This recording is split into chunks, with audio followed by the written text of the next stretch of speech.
Hey everyone, welcome back to the channel. If you're new here, don't forget to hit that subscribe button so you never miss the real stories behind the headlines. Today's topic is big, and I mean really big.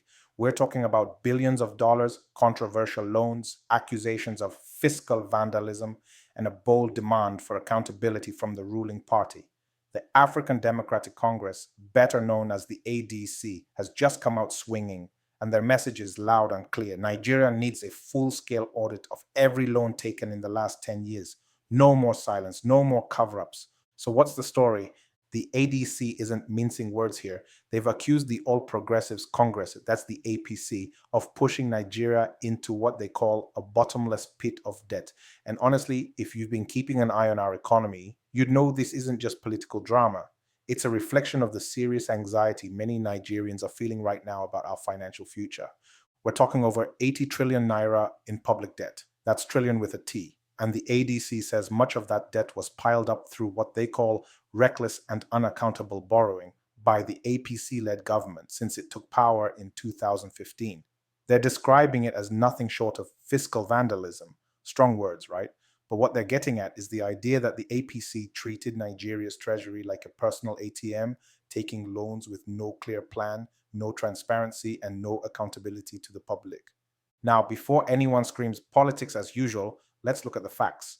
Since the APC took office, Nigeria's debt profile has ballooned from about 12 trillion naira to over 80 trillion naira, and that doesn't even include the central bank's ways and means advances, which critics say were used to bypass formal loan approval processes.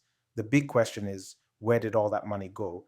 Because if all that borrowing led to better infrastructure, world-class schools, stable power, or job creation, we'd all be applauding.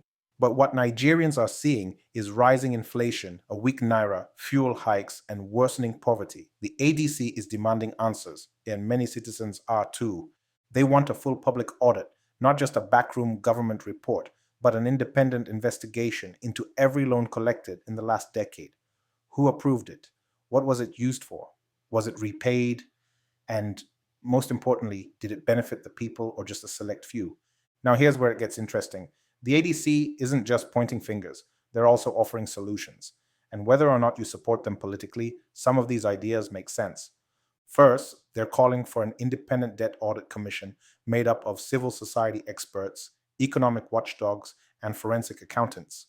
This team would comb through every loan agreement, both local and international, and report back to Nigerians. Second, they're pushing for legislation that would limit excessive borrowing and require more transparency from the presidency and finance ministry before any new debt is signed.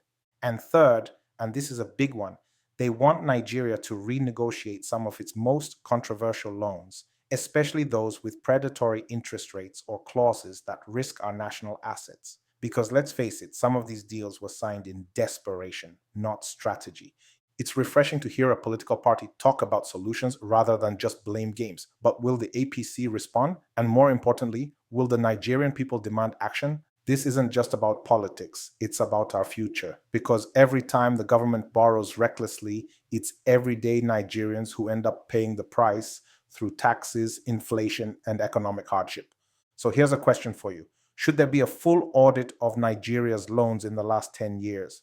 And if mismanagement is found, should those responsible face legal consequences? Drop your thoughts in the comments below. I'd love to hear what you think. And don't forget to like, share, and most importantly, subscribe for more honest, fearless reporting that puts the people first.